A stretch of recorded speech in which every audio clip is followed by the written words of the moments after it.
Listen, Rasmus Højlund might have scored the goals, but for me, MAZRAOui was the star of the show. What a smart, complete footballer. He's good with his feet. He's extremely brilliant. He's a hard worker. Trust you me, MAZRAOui might be the best gift Erik ten Hag gave Manchester United. Welcome to the Netted Sport. My name is Webb. What a win there in the first game for Ruben Amorim at Old Trafford.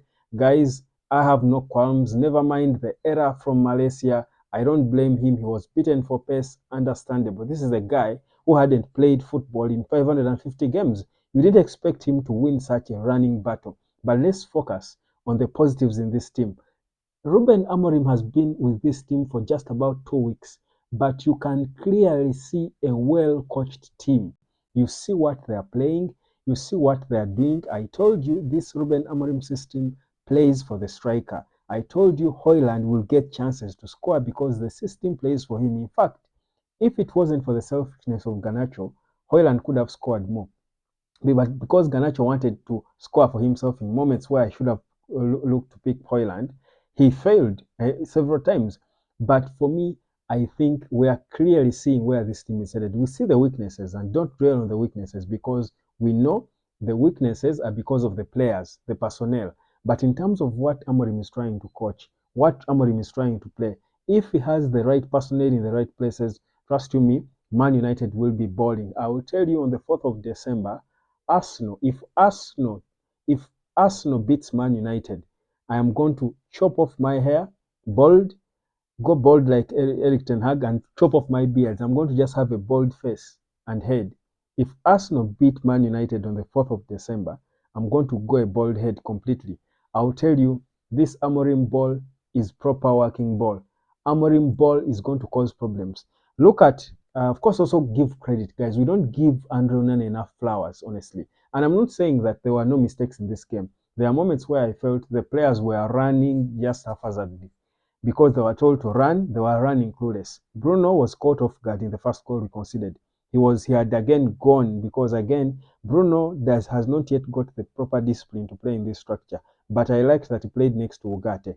I thought, yes, he tried to dictate the tempo of play in the first half especially, but I thought he was a bit caught so high at times, yet he's supposed to be disciplined and be there as a holding midfielder. So you see that that's an area to improve, an area of improvement. But you look at Ugarte and how he brings energy in the midfield. You see Ugarte is such a good footballer. He's such a good number 6. Let me just put it that way. But he's also a good footballer. You see the pass he gave to Højlund for his second. That's again a mark of a footballer who knows what he's doing. Very intentional. You look at how Ahmad came off the bench and was doing things that Antony failed to do because Antony, for the most part of the game, is playing negative passes, afraid to go ahead. At times, Mount was showing him spaces, but Antony was not passing the ball to him. So I think, again, clearly we see who our best players are in certain positions, at least with the lot that we have. Big improvement. I thought Casemiro came on, tried to sweep. Yes, he considered a handball. He tried to avoid it. I wouldn't blame him much for that. But I thought he tried to hold it, to keep it and hold it together. So for me, by and large, it was a spirited performance. I saw a team running. They were improved in their running. Were they stretched a bit by Mino? Yes, they were. And you clearly would see that Bodo Glimt are not Norwegian champions by mistake. They're a well-coached team, clearly. So they gave us a good test. But I thought, the switch in emotions throughout the game for me was also good. For the first time, we saw an emotion come out of Ruben Amorim after we scored a goal. You see that image right there. Again, it shows you that the game was intense. It was beginning to feel intense for him. But I thought that fight is typical of Man United. That desire, that fight. But the one weakness, of course, that I saw, players again are not keeping the ball enough, but they have improved. I've not seen Man United players pass the ball and keep it the way they did in so long. I think under Erik ten Hag, I don't remember a single game where we dominated possession like that. We had over 20 goal attempts. I think 8 or 9 were on target. I thought that was a big improvement. The area that we need to work on is fitness, clearly, and that's why I think Ruben Amorim was substituting on players like Glimt, of course, thinking about Everton in mind and later Arsenal. But I thought the players don't have enough gas. They run out of steam. A point reached when they could barely run. They were clearly tired. Bruno, every player was tired. Even the Bodo players were tired. You would see it. But I thought we were a bit. That's why we started seeing spaces in our midfield towards the end of the game, and these guys could have exploited them if they were not tired themselves. They could have punished us. But that's because guys were tired and they were hitting crazy lazy balls back to Andro Nana, and he had to do a sweeping role at times, coming as high as up as the midfield to sweep the balls. That's why I've said we don't give Onana enough flowers. What a very important player who has been holding this team for a long time now. He has been holding this team for a long time. So beautiful stuff there. I think it was a good game of football. It was a good test. I wanted it to be tight and tough for United. I didn't want us to have a whitewash. I think for me, that was a fair test. That prepares us well for the game against Everton. But for me, I clearly saw a team that is so improved in a space of so little. These guys were playing football. They were putting things together.